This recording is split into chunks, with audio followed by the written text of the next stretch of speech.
Hello, my name is Gene Monterastelli, and I am the editor of tappingqa.com. And the video that you are about to watch is an interview that I did as part of the 24 Hours of Tapping. The 24 Hours of Tapping was a free event, which was a fundraiser for the Peaceful Heart Network. The Peaceful Heart Network provides training and trauma relief tools to those in war-torn countries, as well as working with refugees all over the world.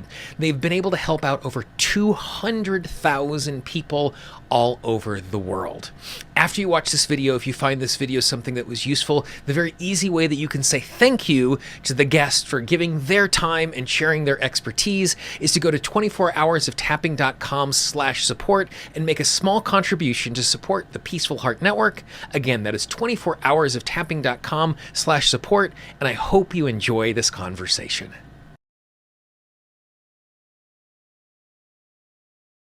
Our next introduction to bring our next friend in to share some more amazing, provocative, innovative ways of working.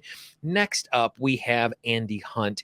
Andy is an EFT International Master Trainer and an NLP trainer who is also trained in person-centered counseling and has studied many other healing modalities. Since 2002, he's been working as a self-employed psychological therapist and a trainer with clients all over the world from a seaside home in this giant British word that I can't say out loud because I'm horribly dyslexic. I'm sorry, Andy. I get to north and then it just kind of goes something, something, something land. I apologize. And I would probably mispronounce it. Anyway, Andy has worked with people whose emotional lives have been badly destroyed by their early life experiences as adults and find their lives at the mercy of their wounded younger selves. He helps his clients to find and heal their younger selves so they can have more integrated and resourceful life. In 2008, he started developing what became the identity healing process, a way of working with our troubled younger selves, and now offered certification training through identity healing for experienced EFT practitioners. Please welcome to the virtual stage, Andy Hunt. Good afternoon. How are you today, sir? Good morning. Still just morning so far. Oh, you're absolutely right. I apologize. It's only right. 11:30 there. How are you today? Very well, thank you. How are you? Bit of a long day. We're getting there. You know, I have an amazing team and a good supply of caffeine and chocolate. And so we're running on adrenaline and a little caffeine and the opportunity to have wonderful conversations. Now, at 12:45 today, that will be a completely different question, but we're in good stead at this particular point. So to start out with, I would love to hear your kind of the journey to coming up with this identity healing. And once we kind of talk about kind of the journey and the questions you were asking and what you were recognizing, then we can have an opportunity to kind of break it apart and talk about it and see what that particular thing looks like. Wow, that's a big question. So I'll try and give it a reasonably small answer to that big question. Excellent.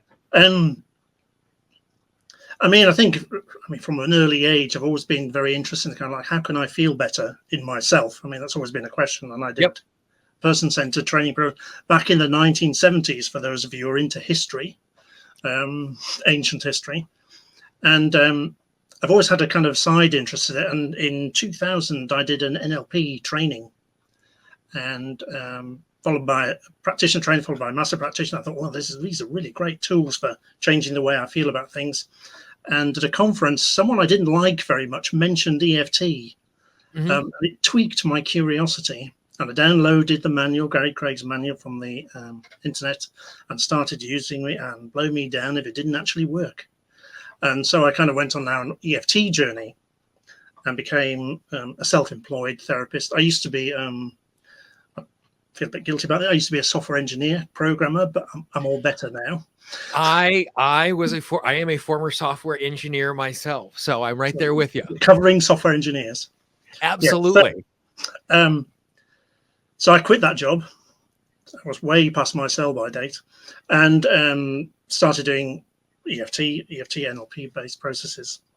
And I thought really nice results, a really nice thing to use. And I went on I was very interested in all sorts of different modalities, and I went on a training by a guy called Andy Austin in the UK.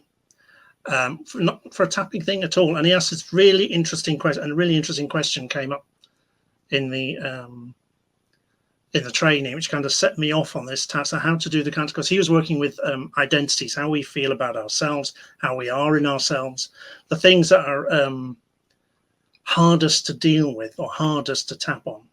Mm-hmm. So the kind of degrees of difficulty for, say, for tapping, you can have all sorts of kind of like, put it in quotes, simple beliefs that respond very easily to EFT, and then you go up the scale to things that are more and more tricky.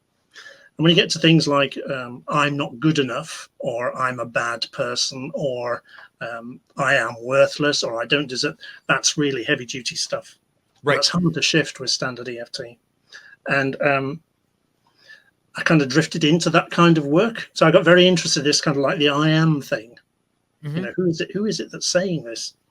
And the question that came up, and I might mention the question now, I can talk about it and how the identity healing process works, gave me a way into the idea of these kind of younger selves in ourselves that are struggling, and how to help them. So the model is that as we're growing up, if in an ideal world, you grow up and you have bad things happen to you, you have very loving caregivers, they look after you. Oh, what a terrible thing to happen. Oh, come here. It's, you're wonderful, you're lovely. It's just a bad thing that happened. And they're very soothing. They see you and they feel secure and safe. And you're able to integrate and process all that.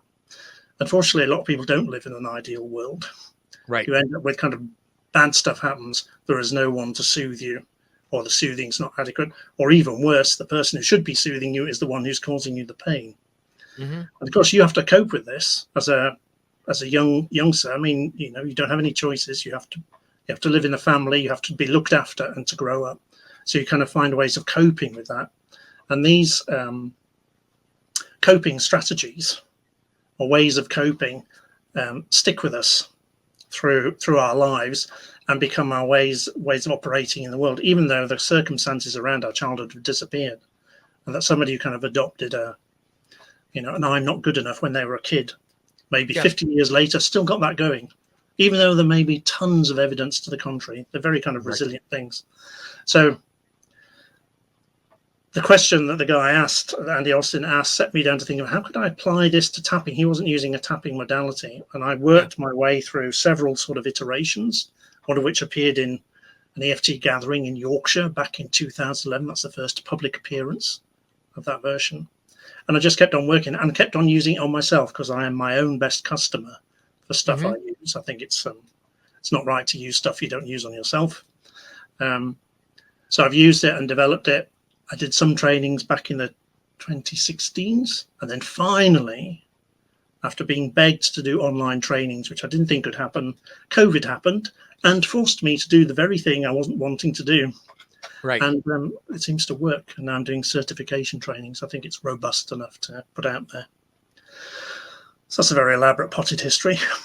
Yeah, but but the thing that I like inside of that, one of the ideas that I have been wrestling with for the last 9 months or so is, in order for transformation to happen, we either need to change the way we see ourselves, the way we see the world, or both. Like there's this identification that we have about the world or ourselves and that sense of transformation.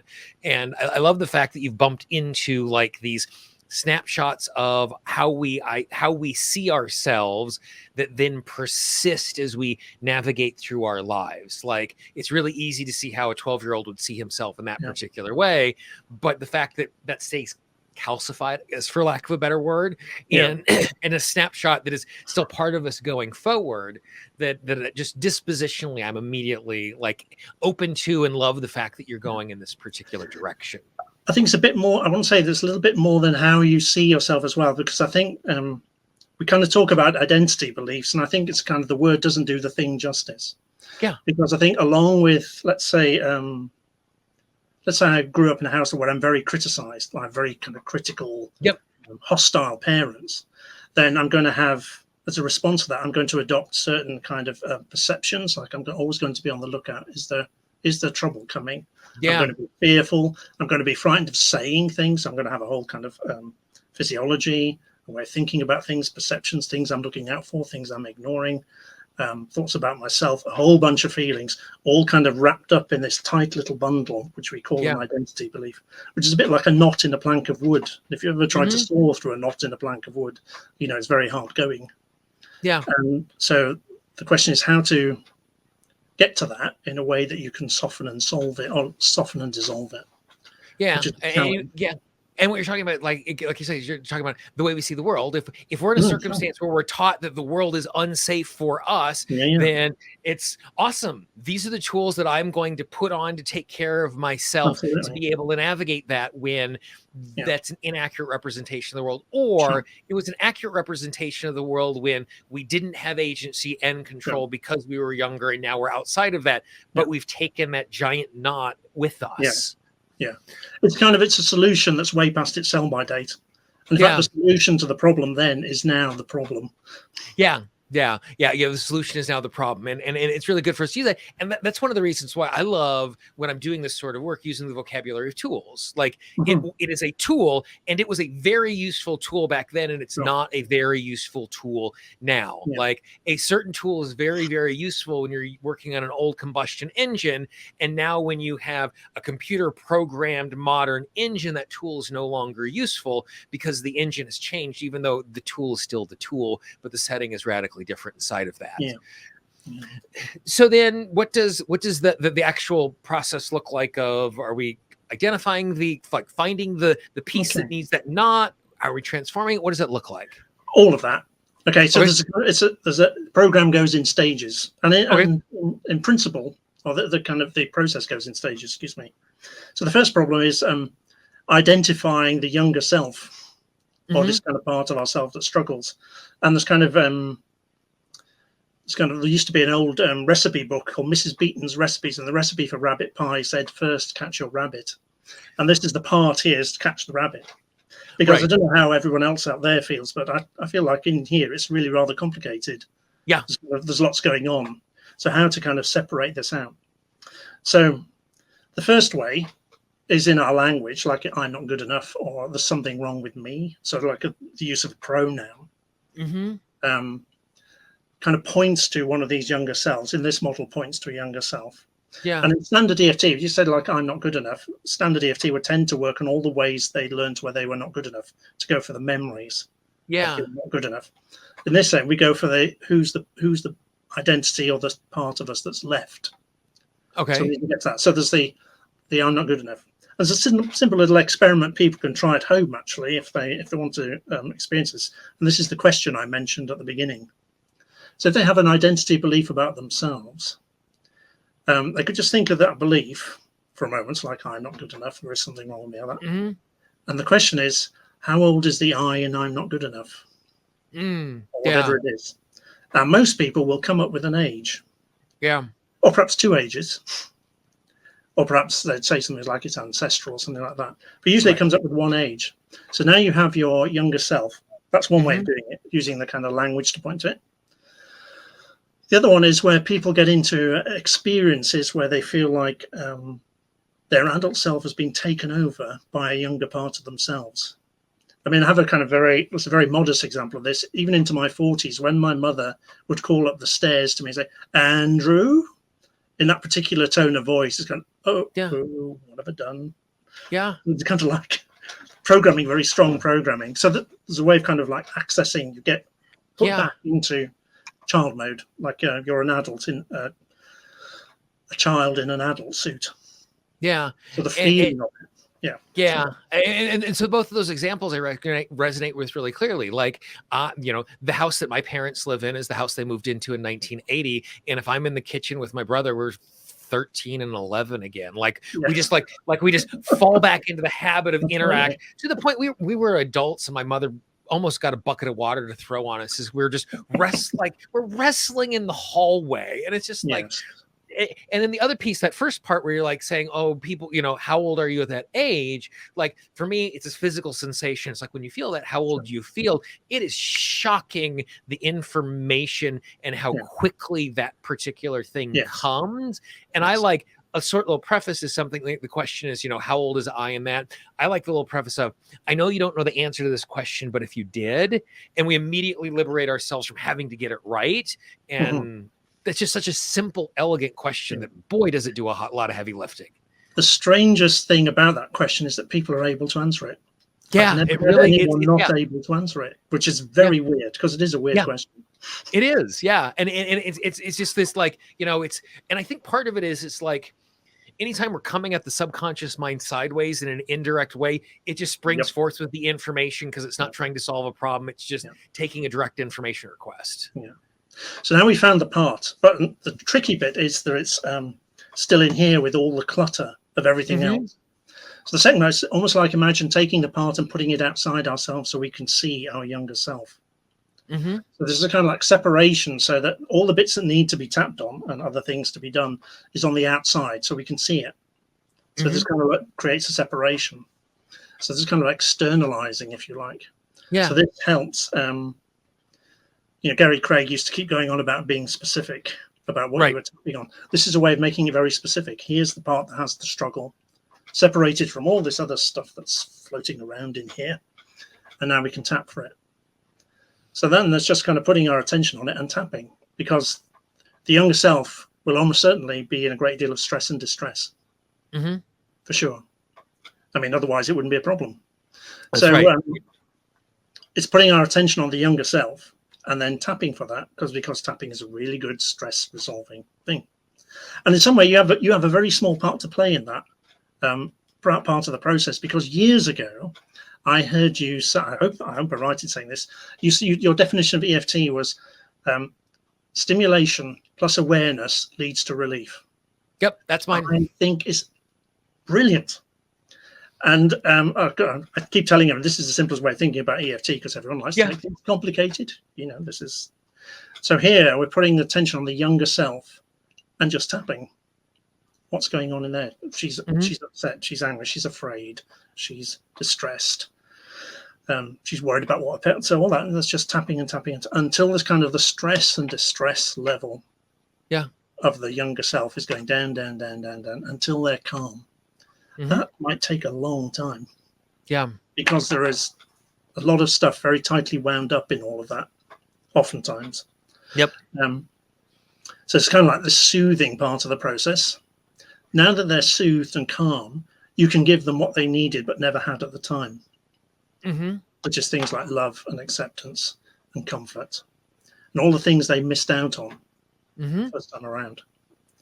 So it's kind of like a visualization process for sending them all those resources that they need and to take on those resources and use them. So that's the next stage. So there's identify, externalize, soothe, resource. And the next bit is to bring the younger self back into ourselves, because we kind of put them out there. You don't want to leave bits of yourself lying around. It's not very tidy. So bring them back into themselves. And then the final step is to invite them to grow up, which is the kind of the part of kind of like lots of people talk about having their inner children. The thing about a child is generally children like to grow up. That's kind of like the natural state of thing. Yeah. So there's a kind of invitation for them to grow, to learn from everything you've learned since. Because you don't want to be, even if you're feeling unstressed and very resourced, do you want a 5-year-old part of yourself running your life? I mean, do you want a 5-year-old self running your relationships or your work? It's kind of, most people don't ask 5-year-olds for advice. Yeah. So invite them to grow up. And then that's the kind of the whole cycle of the process.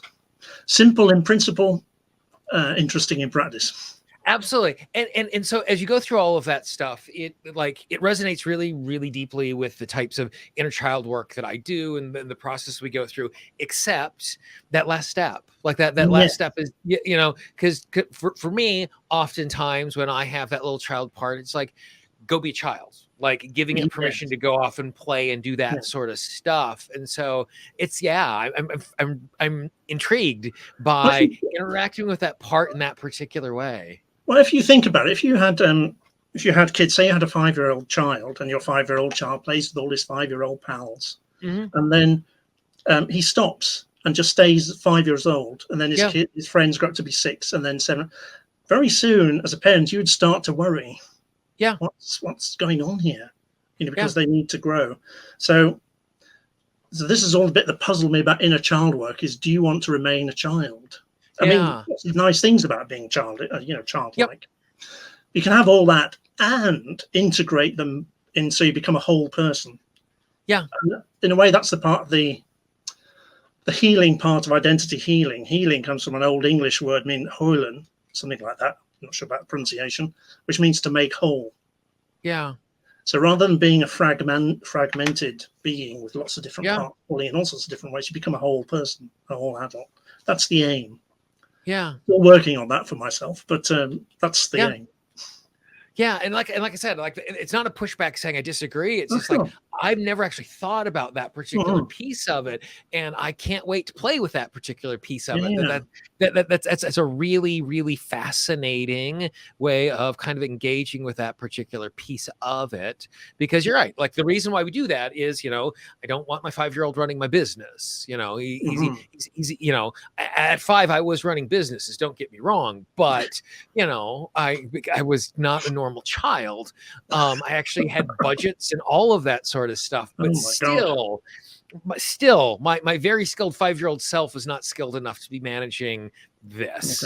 And so that's really great. So then, and I agree. I agree with you 100%. It is an easy to understand thing, not necessarily a simple thing to execute. So as someone is stepping in and trying these things and engaging with it, what are some of the kind of common pits that people can fall into as they're navigating a process like this? Things that they get distracted by, or things that are unhelpful, or Well, I would say, the first thing I would say is don't try this at home, children.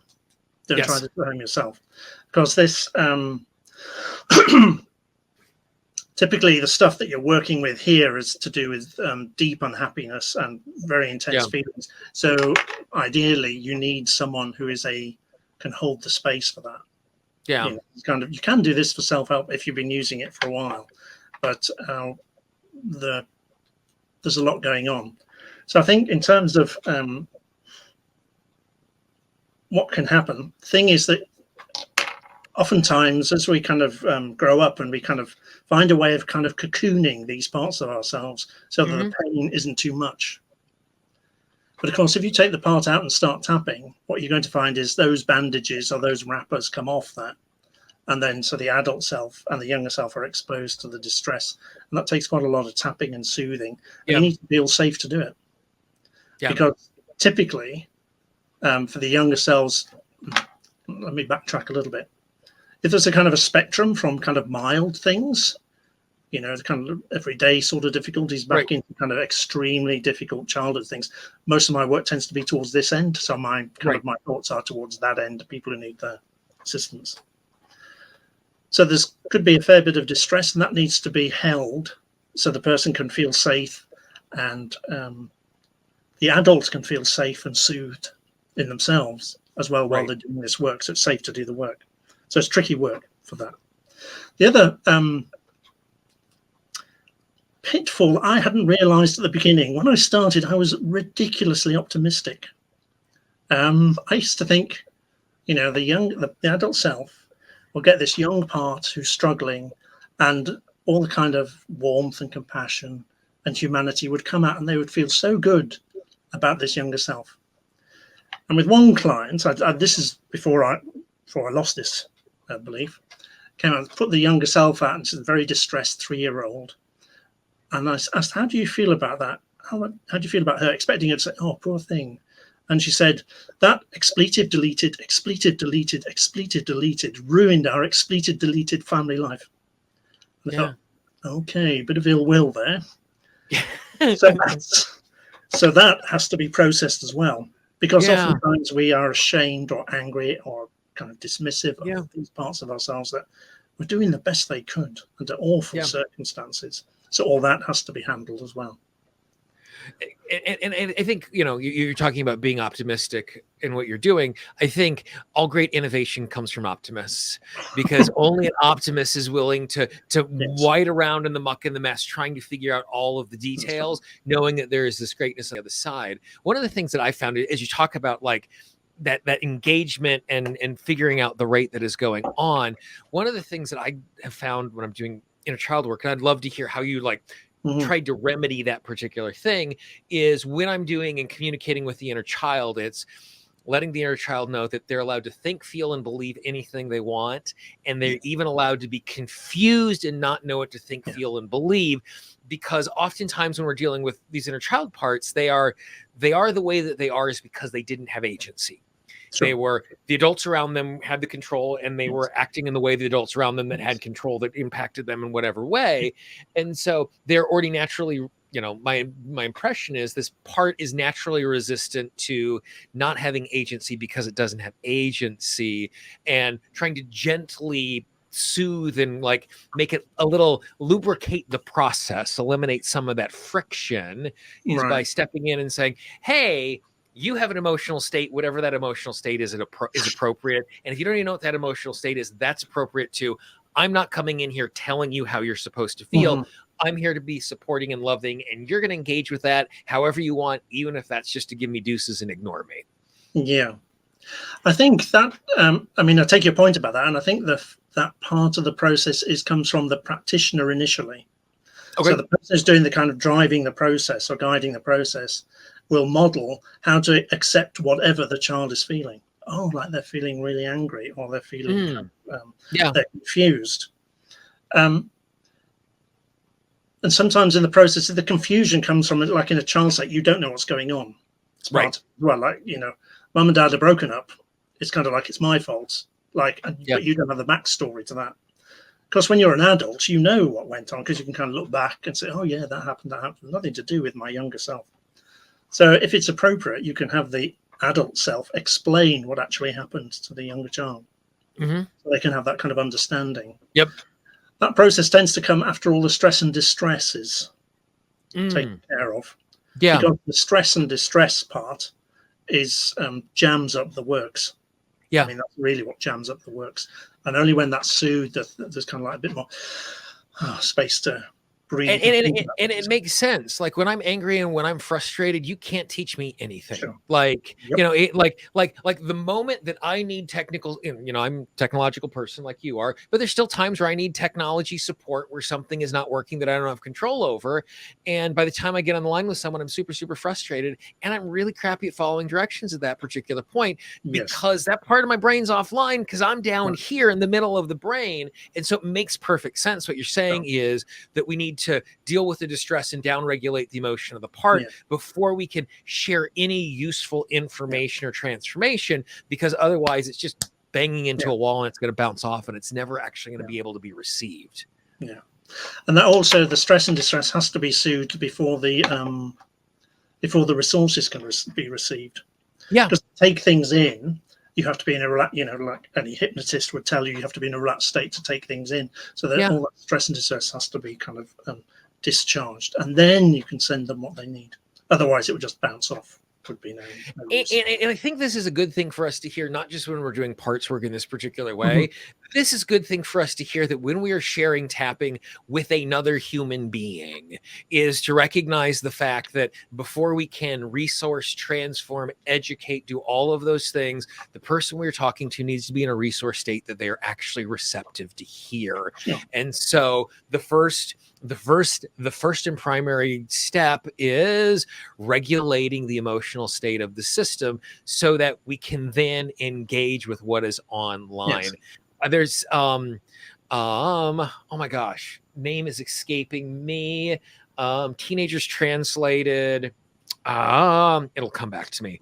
But we're talking about the Teenagers Translated is about the adolescent brain. And one of the things they talk about so clearly in that book is this idea of the fact that, when a 13-year-old boy does something wrong, all the adults in the room go, "What were you thinking?" And the 13-year-old boy goes, "I don't know." And he's not being smart because he doesn't know. Like, because between being emotional and being a 13-year-old boy and the biochemistry that goes along with that, like, it doesn't get up there, and we can't provide resource, and they can't access their resource. And so I think it's really good that you're identifying in a part setting, and we can extrapolate from that.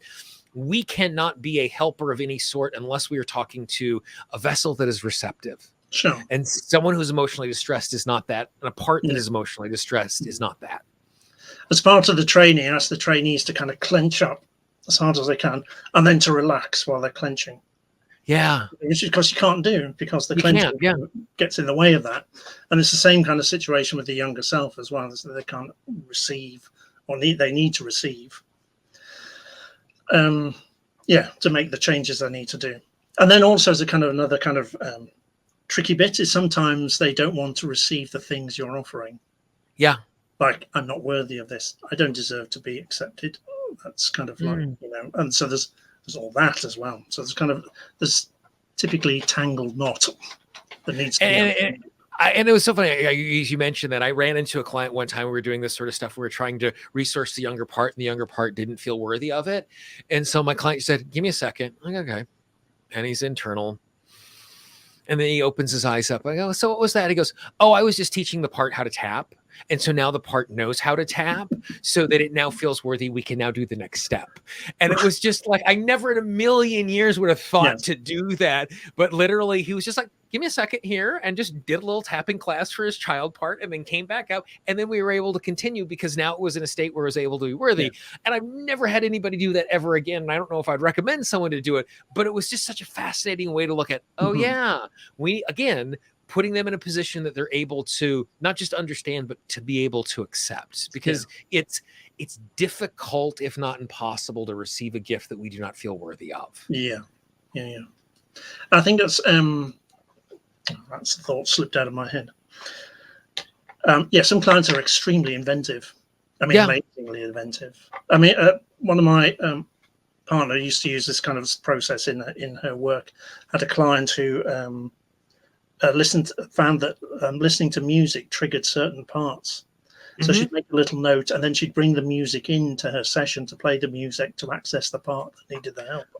Yeah, I couldn't have thought of that in a million years. So I love that. Like I mentioned this a couple of hours ago. Like, one of my favorite things in the world is have my clients go with the country they were in when they were 13 years old, find the Billboard Hot 100 from that particular point, and all the emotions are in that particular music as a way of accessing it, because there's this sense memory where, you play things from 1987. I'm going to feel all of those things right in the middle of my chest, because when we're that age, music permeates our life in a very specific way. And those two things get knit together. And so it makes sense that in some cases we can use a musical cue in that particular way to find our way to those emotions. Say something else about the kind of the soothing part of this. Yes, please. And this has only occurred to me in the last couple of days, so I'm not. So take this with a pinch of salt. Yeah, I think with the clients doing this soothing of the younger selves, they are modeling how to soothe their younger selves. Something they've not experienced. If their parents are rubbish, they would not have experienced. So in a way, you're training them to soothe their younger selves. And I was speaking to somebody, said that they'd had an experience where they'd felt upset and there's a younger part of themselves, and they were able to kind of just have a conversation with them and reassure them. And I asked them, kind of like, before you did the identity hit, would you been able to do that? She said, no, never in a million years. So it's kind of like they learn how to do the soothing for themselves, which is a wonderful side effect, I think, that you can bring to your younger selves all the things they missed out first time around. Yeah. Which is a side benefit. And one of the things we actually talked about somewhere in the first 3 hours of what was going on is this amazing amount of research where with adults, they're actually doing the physical motions of self-soothing from infant with feet and rocking and stuff like that, because there's actually this developmental process that goes along with learning how to do these different skills. The great example Jen was using is like, first we grab like this, then we grab like this, then we grab like this, then we grab like this. And not only is there development inside of that, but there is also development that is able to help us to regulate and navigate the world as we do those sorts of things. And so you're exactly like in physical therapy, they're doing exactly what you're talking about, where instead of doing it in a parts work fashion, they're actually physically doing it in the body, and they're taking those things that they were not properly resourced as a child and physically reinstalling them so the physical body can catch up to those things and have access to those self-soothing resources. I think there are loads of ways into doing this kind of work. I mean, not just the tapping, but just massive ways of addressing stuff. And it's a very interesting time to be in this kind of work, I think, with the focus on trauma and attachment as being the two kind of drivers of a lot of mental health distress, I think. Yeah. Attachment issues and trauma inform the way that we show up and help folks. And then, I mean, and I think that, like, the thing that has been so impressive for me over the course of the last 19 hours, having all of these conversations, is the number of practitioners who are like, safety, slow, this is how we do it in a way that is good. 2 speakers ago Naomi said, like, if it is trauma, you work with a practitioner, you don't work with it on your own. And kind of like you said, a very similar thing with this. This is, unless you are really well scared and really well experienced with this sort of inner child work, like, these are dangerous waters to be wandering into by ourselves because of the types of things that we can unpack. And it just warms my heart that as a community, we have moved beyond try it on anything to a thoughtful, deliberate, healthy approach to this stuff. It's not just about relief in this moment, but it's about approaching a whole human and doing that in a way that's not just good for the time that we're spending together, but the time after they leave us as well. Yeah. I have some very embarrassing memories of when I started out doing EFT, going for the biggest thing I could find and tapping on it. And clients getting very good relief during the session and never showing up again. Yeah. And I think it was because I scared the bejesus out of them. That's right. Going too far, too fast in a way that's not healthy. And, like, it might be useful in the short term, but, like, I want a relationship. I don't want something that is just really quick. I mean, to the point that Craig Weiner, when we were talking about trauma-informed stuff, he said he will not do a single session with someone at this point because he wants to create the expectation that it's going to take time for us to do this in a thoughtful, deliberate, healthy way that is good for everybody involved. Yeah. I never do single sessions of the identity healing stuff. It's always in the context of work, and there's often quite a long because it'd be nice to think there's just one of these younger selves running around, but really there's a whole kind of elementary and secondary school younger selves in here all rattling around doing their thing. So it's not a one-shot deal. Yeah, it's kind of like a giant litter of puppies piled on top of each other, bumping into each other and nipping at each other's ears and nipping at each other's heels, trying to navigate all of that. It's complicated in here. Yeah. What was it? There was some television show I was watching in the last 6 months, and one of the characters was talking about his emotions, and the other guy goes, "No, you're going into the subconscious mind. That is a den of vipers. Run away, run away, run away." Unfortunately, that's not the disposition we take as we step into all of this stuff. But those are and I think back to one of the pieces of content that I took from you and put onto my website years and years and years ago was you wrote this really provocative article on hate speech. Oh yeah, and how we approach hate speech in the world in a particular way, and then we direct that exact sort of internal dialogue to ourselves and just take that as normative. Where if we were saying it out loud in some parts of the world, it would actually be criminal to say those things out loud, not just hurtful. And that still sticks with me as just like such a thoughtful way of thinking about how complicated it is in an interior way, and how we have just so much more perspective and compassion and context for everybody who is outside of this, and how hard it is for us to do it in an internal way as we navigate all of that. Oh, wow. Yes, I remember writing that. Those little gems of things. It's like, oh yeah, that was a part of my past somewhere along the way. Sure. So, there's nothing new under the sun. Absolutely. But that's okay, because we need to keep hearing it again and again in new and different ways that allow us to just really engage with this work in a powerful way. So that kind of reminds me, there is one other, there's kind of an example of this kind of work that's also useful. Is this kind of inner critic thing, which is kind of resolving or retraining or retiring the inner critic is how I think of it. And it's kind of going with the question, how old is the you that's being criticized? Mm, Typically, that's a much younger self, and that's the one that's really responsible to every nasty thing that gets said in their head. yeah. And also for externalizing the part that's doing all the nasty things, saying all the Yeah. nasty things. So that makes that amenable and accessible as well. So that's quite a nice. And and one of the things that what happens when we're doing these things, when we're creating the separation, by creating that little step of disassociation, we're getting out of our conscious mind. And we are just such notoriously bad eyewitnesses to our own experience that we consistently come up with coherent, clear explanations as to why we are the way that we are that are absolutely wrong. Yes. And all of these techniques that you're talking about are so lovely to create that space that get us out of our head in that particular way. Well, it is trance work, basically. Yeah, Very, absolutely. very quickly after this, it's kind of very trancey, and the person is in a deep trance when they come out of it. And oftentimes they'll say, I don't remember what we did last time. So I'll have to And and I don't remember if I don't write it down.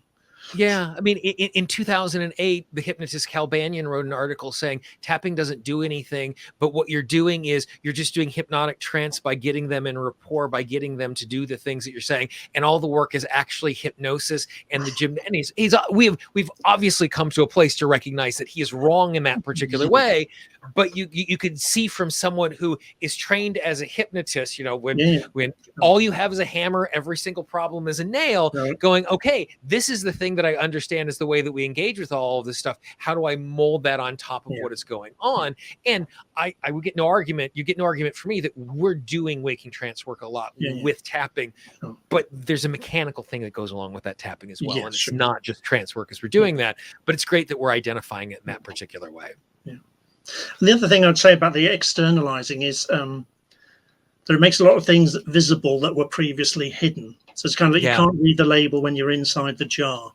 Yeah. So if you look on the outside, then you can say, oh, yeah. So then there's a whole thing about what the younger self is doing, where they're looking, their expressions, all that kind of stuff is invisible if it's all tangled up in the great big swirl of stuff that's going on in your everyday experience. So that makes it a very nice way of, you can be very specific then about, they're looking like this, or they're feeling like this, or they've turned their back on me, or stuff like that. So it's kind of like working with a real imaginary person.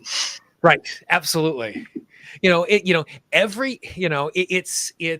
the line from the end of either the 6th or the 7th Harry Potter book, when Harry Potter is in King's Cross and he's talking to a deceased Dumbledore, and he's like, is this in my head or is this real? And Dumbledore's response is, what's the difference between those two things? Yes, it is just in your head, and yes, it is real. Yes. And it's good for us to recognize those things as we're engaging with all of this. Yeah. Awesome. Yes. Andy, thank you very much. Me, I love a thoughtful, deliberate, clear system that gives us an opportunity to have some guidance and direction. And I can't wait to try that last little bit where we get the part to grow up. That, like I said, that's not something I've thought of before. And that's going to be something I'm playing with this week for sure. That's really, really awesome. Very good. Great. Well, you're very, very welcome. And thank you for doing this marathon effort for the Peaceful Heart Network. I actually saw the little video that played before I came on. I thought, how the heck am I going to be able to follow that? I know. It's a rough opening act when you got dancing and singing and laughing and all of that goodness, but it all works out. Awesome. Thank you very much, my friend. I really appreciate your time. You're very welcome.